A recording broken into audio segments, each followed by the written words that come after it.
میرے بھائی اور دوستوں اور بزرگوں، اللہ جل جلالہ عم نوالہ نے دو زندگیاں پیدا فرمائی ہیں. ایک زندگی کو جوڑا ہے اعمال صالحہ کے ساتھ، اچھے کاموں کے ساتھ، بھلائیوں کے ساتھ، اور ایک زندگی کو جوڑا ہے برائیوں کے ساتھ. ایک زندگی برائیوں والی ہے، ایک زندگی بھلائیوں والی ہے. دونوں زندگیوں کو اللہ تعالی نے صاف صاف ظاہر فرمایا ہے. ایک زندگی سکون اور راحت کی ہے، ایک زندگی پریشانیوں کی، تکالیف کی اور مصائب کی ہے. ایک زندگی کو اللہ تعالیٰ نے معیشت ضنکا کہا ہے کہ بے حلاوت زندگی، پریشانیوں والی زندگی، کہ ہر ایک پریشان، اوپر سے لے کے نیچے تک، مالدار سے لے کے غریب تک، امیر سے لے کے فقیر تک، خواص سے لے کے عوام تک، ہر ایک پریشان. وہ زندگی گزارنے کے قابل نہیں ہے. لیکن ایک زندگی ہمارے صالحہ کے ساتھ جوڑی ہے، اس میں خدا نے سکون رکھا ہے، طمانینت رکھی ہے، مسائل کا حل رکھا ہے. خدا تعالیٰ کے اپنے نظام کے، انسان کے موافق چلنا رکھا ہے کہ وہ زندگی ہمارے صالحہ والی زندگی ہے. راستے بہت سے ہیں، زندگیاں بہت سی ہیں. ہر شخص دعوت دے رہا ہے اپنی طرف، ہر دین دعوت دے رہا ہے اپنی طرف، ہر مذہب دعوت دے رہا ہے. لیکن اللہ تعالیٰ نے باطل کے راستے اور دنیا کے راستے 999 رکھے ہیں، لیکن دین کا ایک ہی راستہ ہے اور خدا کی رضا کا ایک ہی راستہ ہے.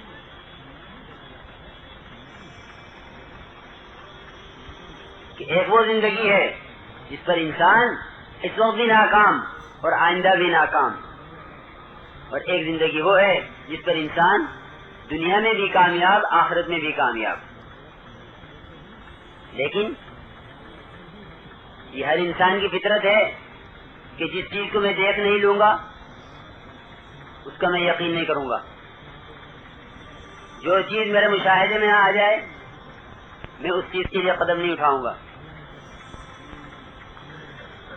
کہ ہر انسان چاہتا ہے مشاہدہ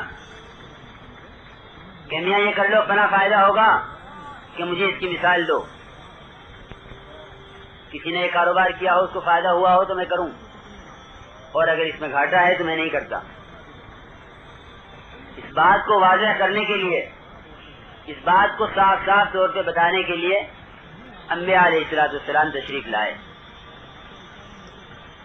اور دونوں زندگیاں کھول کر دکھلا دی. ایسا نہیں ہے کہ سب بھلائی کر کے گزر گئے ہوں، ایسے بھی بڑے بڑے گزرے ہیں جنہوں نے غلط کام کیے اور زندگی کو بگاڑا. اللہ تعالیٰ نے ان کے حلیے کو قرآن میں خوب کھولا ہے. ان کو بھی جو ہے ان کے حالات بھی کھولے ہیں کہ جو ہمارے ذکر سے اعراض کرتے ہیں، اور ان کے بھی حالات کھولے ہیں کہ جو ہمارے ذکر کو اختیار کرتے ہیں. دونوں راستے ظاہر ہیں. وَهَدَيْنَاهُ النَّجْدَيْنِ کہ انسان پر کوئی راستہ مخفی نہیں ہے. بھلائی کا راستہ، برائی کا راستہ دونوں کھلے ہوئے ہیں. اب یہ بھلائی والا راستہ اگر انسان طے کر لیتا ہے کہ مجھے اس راستے پر چلنا ہے تو اللہ تعالیٰ اس کے اس راستے کو اس کے لیے آسان کر دیتے ہیں.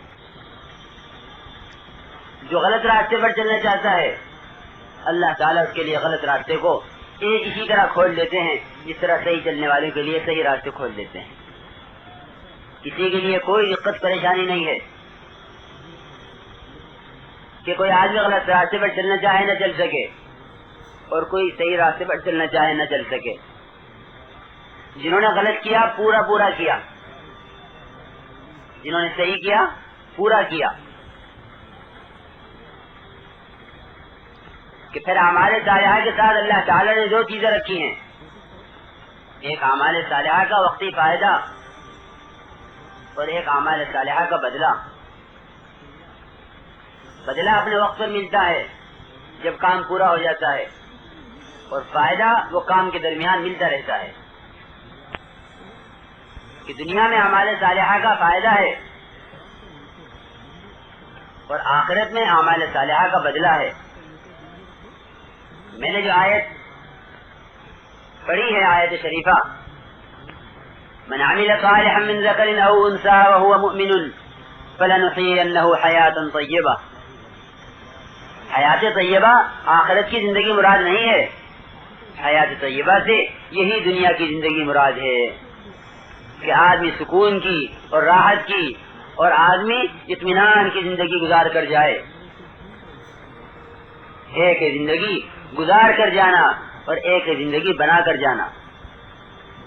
زندگی گزار کر تو حیوانات بھی جا رہے ہیں اور مسلمان کے علاوہ ہر شخص جا رہا ہے، ہر ایک زندگی گزار کر جا رہا ہے. لیکن کمال یہ ہے کہ زندگی بنا کر جائے. زندگی بنانے کا یہ تھوڑا سا وقت دیا گیا ہے. جو اس تھوڑی سے وقت میں اپنی زندگی کو بنا لے گا، اللہ تعالیٰ کے یہاں اس کے لیے پھر وَلَنَجْزِيَنَّهُمْ أَجْرَهُمْ بِأَحْسَنِ مَا كَانُوا يَعْمَلُونَ، کہ آخرت میں ہم اس کا بدلہ دیں گے. لیکن اعمال صالحہ کیسے زندہ ہوں، اعمال صالحہ کی کیسے جزا بنے؟ ایک انبیاء نے آ کے سب سے پہلے اس بات کو اپنی قوم کے اندر کہا ہے کہ سب سے پہلے کلمے کو حاضر کر لو. یہ ہے کامیابی کی سب سے پہلی سیڑھی، اور یہی کلمہ کامیابی کی آخری سیڑھی تک رہے گا.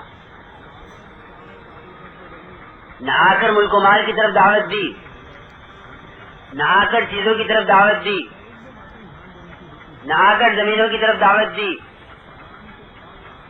نہ آ کر کارخانوں اور تجارتوں کی طرف دعوت دی، بلکہ سب سے پہلے آ کر ہر نبی کی سب سے پہلی آواز وہ کیا ہے؟ وہ یہ کلمہ ہے، قولوا لا الہ الا اللہ تفلحون. ایک فلاح ہے، ایک نجاح ہے. نجاح کہتے ہیں وقتی فائدے کو اور وقتی کامیابی کو، فلاح کہتے ہیں ہمیشہ کی کامیابی کو. کہ ہمیشہ کی کامیابی اس کلمے کے اپنانے میں ہے، اس کلمے کے تقاضوں کے پورا کرنے میں ہے. انبیاء جب بھی آئے وہ امت کا برا چاہنے کے لیے نہیں آئے. اگر امت اسی کام کے لیے ہے کہ وہ کمائے اور کھائے اور بیوی بچوں کو کھلائے، تو انبیاء سب سے پہلے آ کر یہی کام کرتے. سب سے پہلے انبیاء کی آواز یہ ہوتی کہ اپنے کاروبار مضبوط بنا لو، اپنی زمینیں بڑی سے بڑی بڑھا لو، اپنے کارخانوں کو مضبوط کر لو، اپنی عمارتوں کو پختہ بنا لو. لیکن انبیاء جو چیز لے کر آئے، اللہ تعالیٰ نے انبیاء کو بغیر اسباب کے اور بغیر ساز و سامان کے چلایا کہ کہیں ایسا نہ ہو کہ امت دھوکہ کھا جائے، امت کہیں دھوکہ کھا جائے کہ نبی مال لے کر آیا ہے لہذا نبی سے مال کی فرمائش کرو. کہ جب تک اسلام کو پوری پتہ نہ ہو گئی اور جب تک اسلام پھیل نہ گیا اور جب تک ایک اچھا خاصا مجمع اکٹھا نہ ہو گیا، اس وقت تک اللہ تعالی نے مال نہیں عطا فرمایا. مال بہت بعد میں دیا، پہلے یہ طے ہو جائے کہ انبیاء کس لیے آئے ہیں. تو میرے عزیز دوستو ایک راستہ بتلایا ہے، اور راستہ بتلایا ہی نہیں ہے، صرف دکھلایا نہیں ہے، بلکہ اس بات کو پوری طرح سے کیا ہے کہ جس کو وہاں تک پہنچایا اس کو ہاتھ پکڑ کر پہنچایا. کہ یہ نہیں کہ کتاب دے دی گئی کہ آپ اس کے مطابق چلتے رہیں، یا یہ نہیں کہ انبیاء کو سب سے پہلے ایک وعظ و نصیحت دے دیا گیا کہ آپ یہ کرتے رہیں. ایسا نہیں، بلکہ ایک محنت دی گئی عملی. اور یہ بھی نہیں کہ آپ بیٹھے کرواتے رہیں لوگوں سے،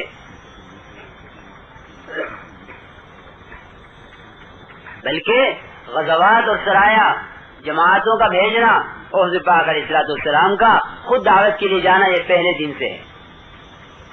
جماعتیں بعد میں جانی شروع ہوئی. جماعتیں جب گئی جب جماعت بنی، لیکن جب تک آپ تنہا تھے اس وقت تک آپ مواقع تلاش کرتے رہے اپنی دعوت کے دینے کے. مکے کے مشہور بازاروں میں دعوت دے رہے ہیں، مینا میں جا کر دعوت دے رہے ہیں. مکے میں ذوالمجنہ کی بڑی بڑی نمائشیں رکھتی تھی، اس میں آپ جا کر دعوت دے رہے ہیں. جس طرح ایک تاجر اپنی تجارت کے لیے مواقع تلاش کرتا ہے، کون سا کونا، کون سا راستہ،